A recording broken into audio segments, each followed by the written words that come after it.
খবর 24x সাথে আপনাকে স্বাগত। নতুন নতুন খবর জানার জন্য আমাদের চ্যানেলে চোখ রাখুন। নমস্কার দর্শক বন্ধুরা, খবর 24x সাথে আপনাকে স্বাগত।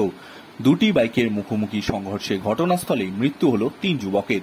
মর্মান্তিক ঘটনা ঘটে গেছে কাটোয়া শহরের অদূরেই নদিয়া জেলার বল্লভপাড়া এলাকার একটি সাঁকোর কাছে।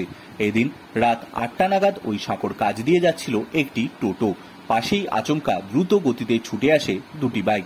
প্রত্যক্ষদর্শীরা জানাচ্ছেন বাইকের গতি এতটাই বেশি ছিল যে মুহূর্তেই দুমড়ে মুচড়ে যায় দুটি বাইক।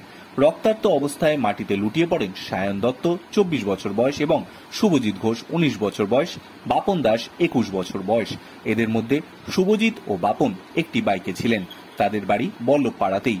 অন্যদিকে সায়নের বাড়ি কাটোয়াতে। স্থানীয় বাসিন্দারা দ্রুত তাদের উদ্ধার করে কাটোয়া হাসপাতালে নিয়ে গেলেও শেষ রক্ষা হয়নি। চিকিৎসকেরা তাদের মৃত বলে ঘোষণা করেন। প্রত্যক্ষদর্শীরা জানাচ্ছেন কাটোয়ার দিক থেকে একটি বাইকে শুভজিৎ এবং বাপন আসছিলেন। কাটোয়ার দিকে বাইকে যাচ্ছিল সায়ন দত্ত, কিন্তু গতি এতটাই বেশি ছিল যে সামনে আসতেই দুটি বাইকই নিয়ন্ত্রণ হারিয়ে ফেলে। মুখোমুখি সংঘর্ষে 3 জন ছিটকে পড়ে যান রাস্তায়। পাশে থাকা টোটোর চালক এবং এক যাত্রীও আহত হয়েছেন বলে খবর। টোটোরে ছিলেন দুর্গা সাহা। তিনি বলেন, আমি টোটোতেই ছিলাম, আমার সামনেই ঘটনাটি ঘটে। দুটি বাইকের মধ্যে মুখোমুখি সংঘর্ষ হয়।